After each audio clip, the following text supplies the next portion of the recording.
på nettet. Det her, det er vores plakat. Den har vi lavet for at fange unges opmærksomhed.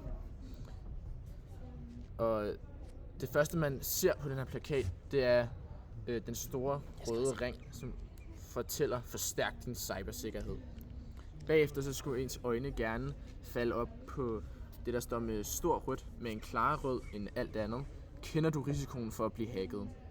Og bagefter så vil ens øjne vandre lidt rundt omkring, hvor man vil kunne se, at i 2023 blev 1089 100.000 udsat for digital svindel, og at vi kommer fra HHX, og vi har nøje studeret cybersikkerhed i lang tid, og at vi har nu forberedt nogle råd til, hvordan man kan undgå at blive hacket på internettet.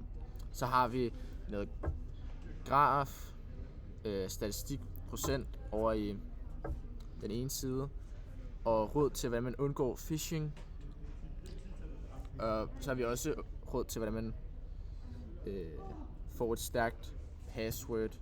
Og nede i bunden har vi en QR-kode, hvor man kan tage en test for at se, om man er i stand til at lave et stærkt password. Styrk dit password. Jeg tror ikke, vi ved, at der er ikke særlig mange, der ved, hvor let det er for hacker at hacke dit password og komme ind på dine kontorer. Derfor er der nogle simple tips, som du kan få for at få et stærkt password. Som for eksempel, at du kan undgå at lave passwords, som du kan bruge til relationer, som for eksempel din fødselsdag, kæledyr eller din families fødselsdag. Et stærkt password består også af mindst 12 tegn med store og små bogstaver, og måske også nogle tal ind i midten. Helst ikke genbrug dine passwords under flere gange, for eksempel på din YouTube, Netflix eller Disney Plus kontorer, også på sociale medier.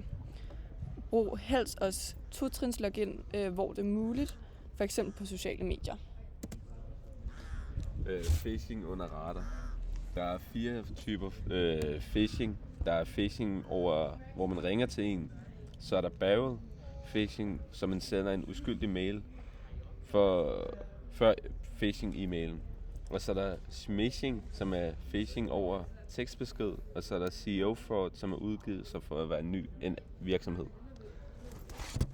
Hvor mange oplever phishing?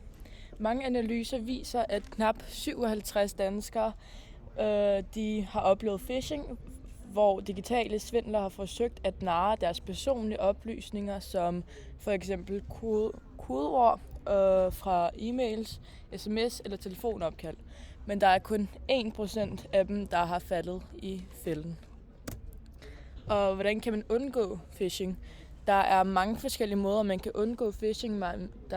En af måderne, det kan være, at hvis du har fået en mail fra et ukendt person eller virksomhed, hvor man ikke kender afsenderen, skal man undgå at klikke på de der links i mailen, eller der kan også for eksempel være nogle filer, nogle vedhæftede filer, som man skal undgå at klikke på, fordi så kan de godt stjæle dine oplysninger. Og nummer 2, det kan også være, at hvis man bliver bedt om nogle personlige oplysninger, det kan være lidt mærkeligt, fordi for eksempel banken og nogle forskellige virksomheder, de vil ikke bede om nogle oplysninger i ens mail, så der kan man også have en stor risiko for phishing. Hvordan kan vores kampagne nå ind til den valgte målgruppe? Vi har tænkt rigtig meget over det her, og vi har valgt at komme frem til, at man kunne måske printe nogle udgaver af vores kampagne og sætte op på skoler, i forretninger, hvor der ligesom er de her unge, der går og handler rigtig ofte. Og måske lave nogle små, meget korte foredrag, men så konkrete foredrag inden for vores 2 emner. En anden rigtig god idé kunne også være, at man kunne reklamere på sociale medier, så man fik en masse reklame ud af det. Så der blev et fokus sat på de her meget, meget vigtige emner. Vi har også valgt at lave vores kampagne rigtig, rigtig fangende. Øjefangende, både med farverne og skrift. Vi har også valgt at være rigtig udtrykkende i vores kampagner med nogle flere former og nogle andre udgaver, så det ikke kun er tekst. For det kan også blive meget langtrukne i længden.